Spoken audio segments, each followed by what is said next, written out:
प्रिय दर्शकों, एक बार माता पार्वती भगवान शिव से रूठकर कैलाश में बैठी हुई थी। जब भगवान शिव जी उन्हें मनाने का प्रयास करते हैं, तब माता पार्वती कहती है, हे स्वामी, मैं जानना चाहती हूँ कि पुरुषों को स्त्री के मन की बात क्यों समझ में नहीं आती है। हर पुरुष अपनी पत्नी की प्रिय वस्तुओं को तथा चीजों को क्यों बार बार भूल जाते हैं, जबकि एक स्त्री अपने प्रेमी या पति की हर छोटी छोटी बातों को ध्यान में रखकर उनकी सेवा करती है। हे प्रभु, आप ही आदि और अनंत है, आप ही इस जगत के परम परमेश्वर है, आपसे कोई भी बात छुपी नहीं है। कृपा करें और मेरे इन प्रश्नों के उत्तर देकर मेरे मन की शंकाओं को दूर करें। मित्रों, तब भगवान शिव कहते हैं, हे गौरी, आप सत्य कहती है कि हर पुरुष पत्नी के मन की बातों को तथा उनकी प्रिय वस्तुओं को भूल जाते हैं, किंतु इसके पीछे एक मुनि के श्राप की कहानी है, जिसे आज मैं आपको सुनाता हूँ। देवी पार्वती, जो भी पति पत्नी इस कहानी को सुनते हैं, वे हमेशा एक दूसरे के प्रति प्रेम में वृद्धि करते हैं। मित्रों, आपने अक्सर देखा होगा कि कुछ जोड़ियां पति पत्नी कम, दोस्ती ज्यादा निभाते हैं, वहीं किसी के जीवन में हमेशा क्लेश रहता है। इसके पीछे के कारण उनका मानसिक और शारीरिक जुड़ाव होता है। तो चलिए आज की कहानी को शुरू करते हैं, ताकि हमें पता चले कि स्त्री पुरुष के बीच में प्रेम संबंध कैसे बढ़ जाते हैं। मित्रों, भगवान शिव कहते हैं, देवी पार्वती, पूर्वकाल की बात है, जब त्रेतायुग आरंभ हुआ था। महाभारत के कुरु वंश के राजा दुष्यंत राज करते हैं। वहीं दूसरी तरफ राजा दशरथ के पुत्र श्री राम का भी जन्म हुआ था। यह दोनों घटनाएं एक ही समय की है, जिसका वर्णन रामायण और महाभारत में मिलता है। मित्रों, भगवान शिव कहते हैं, हे देवी पार्वती, एक दिन की बात है जब हस्तिनापुर नरेश राजा दुष्यंत शिकार के लिए वन में गए थे। उस समय महाराज एक हिरण का पीछा कर रहे थे। भागते दौड़ते हुए प्यास लगने के कारण राजा दुष्यंत महर्षि कण्व के आश्रम में पहुंच गए। वहां हस्तिनापुर नरेश को छाया में शांत होते देख एक ऋषि ने गुस्से में आकर कहा, राजा, इस वन में किसी भी प्राणी का शिकार करना वर्जित है, यह महाशय का आदेश है। तब भविष्य की बात सुन राजा दुष्यंत ने शिकार न करने का निर्णय लेते हुए उन्हें वचन दिया और वहां से वापस अपने रथ की ओर जाने लगे। तभी निराश होकर राजा दुष्यंत को वापस जाता देख उस ऋषि ने उन्हें आश्रम के अंदर आने के लिए कहा। उन ऋषि का आदर करते हुए महाराज दुष्यंत उनकी बात को नहीं टाल सके और आश्रम के अंदर चले आए। फिर जब उन्हें पता चला कि वह आश्रम महर्षि कण्व का है, मित्रों, भगवान शिव कहते हैं, हे देवी पार्वती, राजन को इस बात की पुष्टि हुई कि यह आश्रम उनके पूजनीय गुरु कण्व का है। तब उन्होंने भीतर प्रवेश करते हुए मुनीश्वर को आवाज लगाई। तभी उनके समक्ष एक अति सुंदर और मन को मोहने वाली युवा स्त्री आ गई, जिसका नाम शकुंतला था, जिसे देख महाराज दुष्यंत उस युवती पर अत्यंत मोहित हो गए। प्रत्येक अतिथि की तरह महाराज दुष्यंत का भी आदर करते हुए उस युवती ने उनका यथोचित से स्वागत किया और महर्षि कण्व की अनुपस्थिति के बारे में बताते हुए कहा, हे राजन, महर्षि तो तीर्थ यात्रा पर गए हैं, किंतु आपका यहाँ स्वागत है। मित्रों, भगवान शिव कहते हैं, हे देवी पार्वती, शकुंतला ने महाराज दुष्यंत की पूरी निष्ठा और सेवा भाव से सत्कार किया। शकुंतला की सेवा भाव से प्रसन्न होकर महाराज दुष्यंत ने उनसे पूछ लिया कि देवी, आप कौन हैं? तब वह कन्या बोली, महाराज, मेरा नाम शकुंतला है और मैं महर्षि कण्व की पुत्री हूँ। शकुंतला की बात सुन महाराज दुष्यंत आश्चर्यचकित होकर एकदम से बोल पड़े, परंतु देवी, महर्षि तो आजीवन ब्रह्मचारी है, फिर आप उनकी पुत्री कैसे हुई? महाराज दुष्यंत की दुविधा को देख शकुंतला ने उन्हें अपने अभागी जीवन गाथा को और स्वयं के माता पिता की सत्यता से अवगत कराते हुए कहा, राजन, वास्तव में राजर्षि विश्वामित्र और स्वर्ग की अप्सरा मेनका की पुत्री हूँ। मेरी जन्म की बड़ी विचित्र कहानी है। जब ऋषि विश्वामित्र घोर तपस्या कर रहे थे, तब देवराज इंद्र ने उनकी तपस्या को भंग करने हेतु अप्सरा मेनका को धरती लोक पर भेज दिया था। तभी ऋषि ने उनके साथ प्रेम संबंध स्थापित किए थे, जिस कारण से मेरा जन्म हुआ था। किंतु न ही मेरे पिता ने मुझे पाला और न ही मेरे माता मेनका ने। मेरी माता को भय था कि मुनि विश्वामित्र उन्हें श्राप देकर भस्म न कर दे, इसीलिए उन्होंने मेरा परित्याग किया और मुझे वन में अकेला छोड़कर वे स्वर्ग में चली गई। तभी उसी वन में शकुन पक्षियों ने मेरा रक्षण किया। फिर एक दिन की बात है, तभी ऋषि कण्व उसी मार्ग से गुजर रहे थे तो उन्होंने मुझे गोद ले लिया और राजन, धर्म के अनुसार जन्म देने वाला, पालन पोषण करने वाला तथा अन्न देकर रक्षण करने वाला पिता के समान पूजनीय होता है। इसी कारण से मैं ऋषि की पुत्री बन गई। वहीं जब दूसरी ओर शकुन पक्षियों के द्वारा मेरा रक्षण करने के कारण मेरा नाम शकुंतला पड़ गया। महर्षि कण्व ने मुझे कभी भी यह एहसास होने नहीं दिया कि मैं उनकी असली पुत्री नहीं हूँ और मैं भी उन्हें पिता ही मानती हूँ। मित्रों, भगवान शिव कहते हैं, देवी पार्वती। शकुंतला के वचनों को सुनकर महाराज दुष्यंत उनकी ओर आकर्षित हो गए। साथ ही वे उनकी सुंदरता पर तो पहले से ही मोहित थे और फिर उन्हें विवाह का प्रस्ताव देते हुए कहा, हे शकुंतला, आप एक क्षत्रिय कन्या हो। हे सुंदरी, तुम्हारे सौंदर्य को देखकर मैं अपना हृदय तुम्हें दे चुका हूँ। यदि तुम्हें किसी भी प्रकार की आपत्ति न हो तो मैं तुमसे विवाह करना चाहता हूँ। मित्रों, ऐसे प्रस्ताव को सुन पहले तो शकुंतला अचंभित हुई, परंतु मन ही मन में वह भी महाराज दुष्यंत को देखकर तथा उनके शौर्य की प्रशंसा सुनकर उन्हें पसंद करने लगी थी।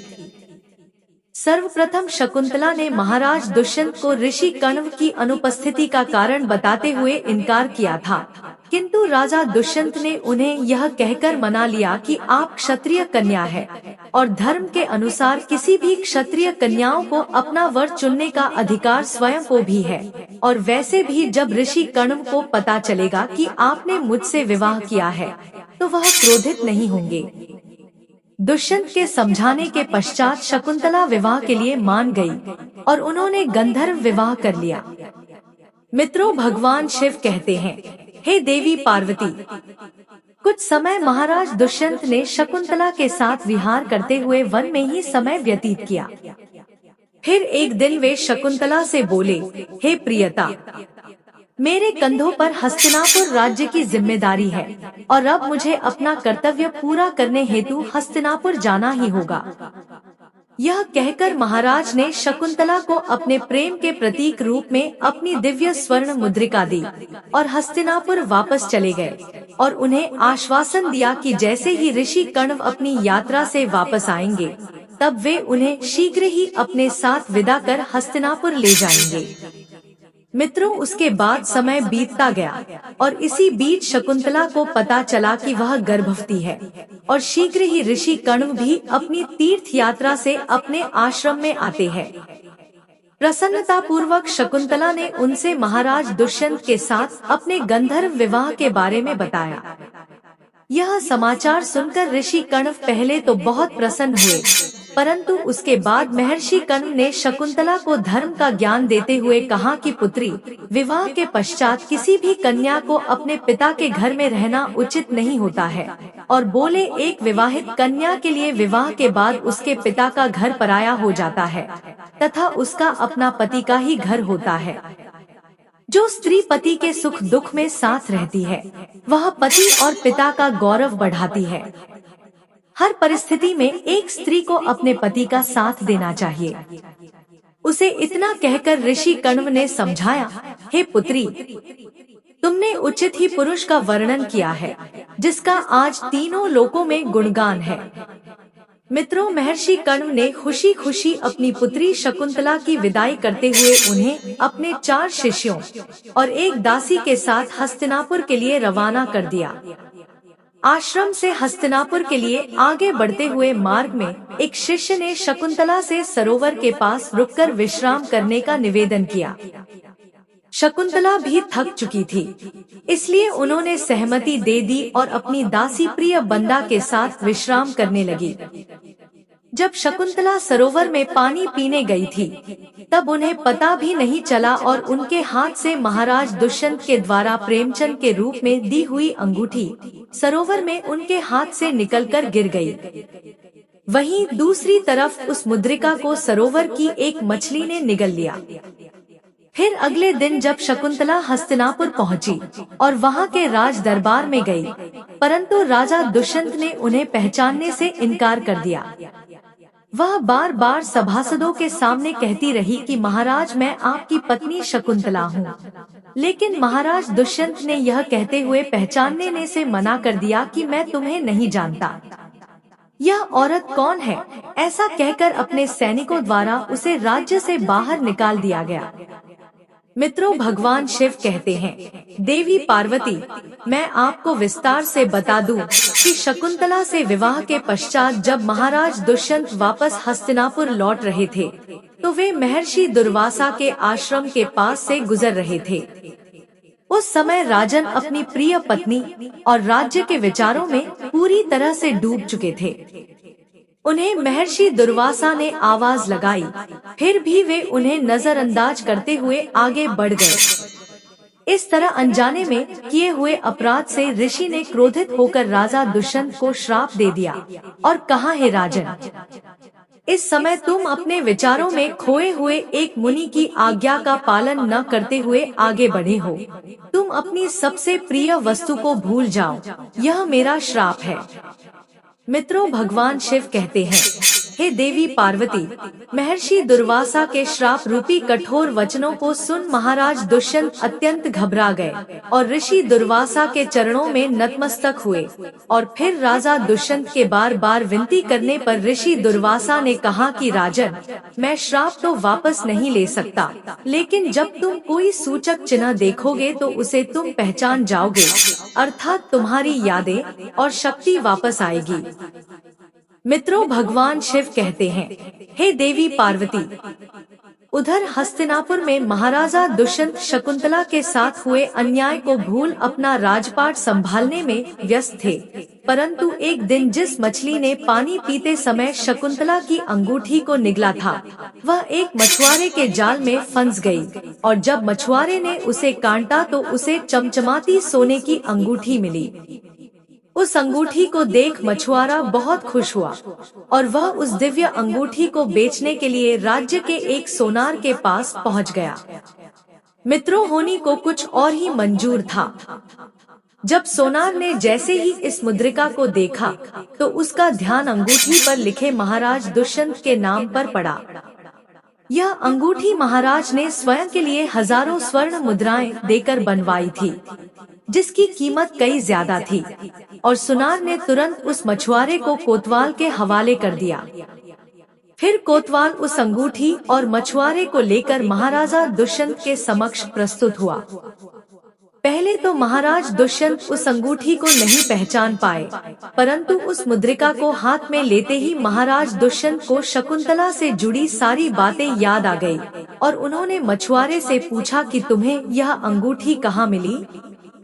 तब उसने बताया कि महाराज, मुझे यह अंगूठी महर्षि कश्यप के आश्रम के पास स्थित तालाब के मछली के पेट से मिली।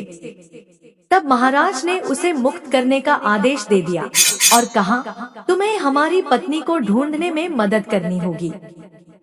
मित्रों, भगवान शिव कहते हैं, हे देवी पार्वती, देवी शकुंतला को कई सालों तक ढूंढने का कार्य शुरू था, किंतु शकुंतला ने अपने पिता के घर वापस जाकर महर्षि कश्यप के आश्रम में गुप्त रहने का निश्चय किया और महर्षि कश्यप को दिव्य दृष्टि से सारी बातों का अनुमान था, इसलिए उन्होंने शकुंतला को अपने आश्रम में आश्रय दिया। वहीं दूसरी तरफ देवताओं और असुर में भीषण युद्ध शुरू हुआ, जिसे हम देवासुर संग्राम के नाम से जानते हैं।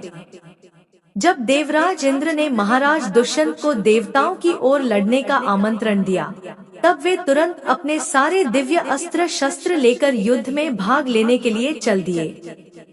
इंद्र सहित देवताओं ने भी महर्षि दधीचि के पास जाकर उनके हड्डियों से वज्र और अन्य कई सारे अस्त्र प्राप्त किए। महाराज दुष्यंत, इंद्र और जामवंत जी ने भीषण युद्ध कर सभी असुरों का वध किया और फिर से स्वर्ग में धर्म की स्थापना की और फिर देवताओं के द्वारा सम्मान देकर राजन दुष्यंत को एक विमान भेंट करके पृथ्वी लोक पर वापस अपने राज्य को जाने की आज्ञा दे दी। मित्रों, भगवान शिव कहते हैं, हे देवी पार्वती, जब राजन अपने विमान में बैठकर वापस हस्तिनापुर लौट रहे थे, उसी समय महर्षि कश्यप के आश्रम के पास एक छोटा बालक 4 शहरों के बीच अकेला खेल रहा था, जिसे देख राजा अत्यंत आश्चर्यचकित हो गए। उस बालक को देखकर महाराज के हृदय में प्रेम की भावना उमड़ पड़ी और वे वहां पहुंच गए और बालक को गोद में उठाने के लिए आगे बढ़े तो शकुंतला की सखिया पीछे से चिल्ला उठी और बोली, हे भद्र पुरुष, आप यह क्या कर रहे हैं? आप इस बालक को ना छुएं, अन्यथा आप जलकर भस्म हो जाओगे। यह बालक महर्षि कश्यप के विशेष आशीर्वाद के कारण दिव्य शक्तियों का ज्ञाता है। आपकी इसी में भलाई है, आप इस बालक से दूर रहें, यही आपके लिए उचित है। मित्रों, भगवान शिव कहते हैं, हे देवी पार्वती, क्योंकि बालक की भुजा में एक अत्यंत जहरीला सांप डोर बनकर बंधा हुआ था और जो भी बालक को छू लेता था उसी सांप के विष के कारण वह जलकर मर जाता था। फिर भी यह बातें सुनकर भी दुष्यंत स्वयं को न रोक सके और उन्होंने बालक को अपनी गोद में उठा ही लिया। उसी समय सभी सखियां आश्चर्य से देख रही थी कि बालक की भुजा में बंधी सरपट दौड़ पृथ्वी पर गिर गई है। सभी को ज्ञात था कि बालक को जब उसका पिता अपनी गोद में लेंगे तब वह काला डोरा पृथ्वी पर गिर जाएगा। उस समय सखिया प्रसन्न होकर भागते हुए शकुंतला के पास गई और सारा वृत्तांत शकुंतला को सुनाया।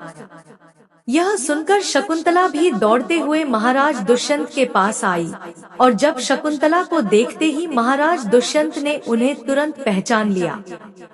तत्पश्चात शकुंतला से अपने किए के लिए क्षमा प्रार्थना मांगी और कश्यप की आज्ञा लेकर शकुंतला और अपने पुत्र को लेकर हस्तिनापुर लौट आए और शकुंतला को सारी प्रजा के सामने अपनी रानी के रूप में स्वीकार किया। महाराज दुष्यंत और शकुंतला की इस तेजस्वी पुत्र का नाम भारत था। बड़े होकर भारत महान प्रतापी सम्राट बने और उन्हीं के नाम पर हमारे देश का नाम भारतवर्ष हो गया। मित्रों, भगवान शिव कहते हैं, हे देवी पार्वती, अब मैं आपके प्रश्नों के उत्तर देता हूँ।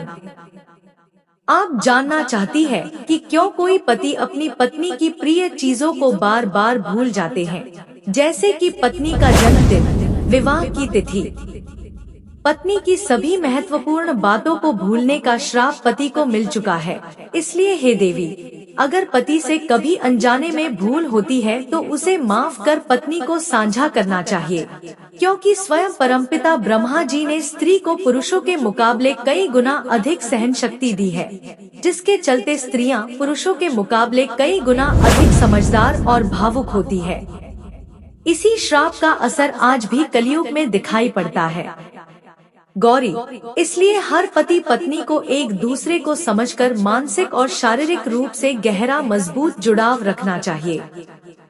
हर एक परिस्थिति में एक दूसरे का साथ देना चाहिए, चाहे फिर सुख हो या दुख। भगवान शिव कहते हैं, हे देवी पार्वती, जो भी पति पत्नी मेरी पूरी श्रद्धा के साथ पूजा आराधना करते हैं, मैं उनके जीवन के समस्त पापों को और दुखों को हर लेता हूँ तथा मृत्यु के बाद उन्हें मुक्ति मिल जाती है।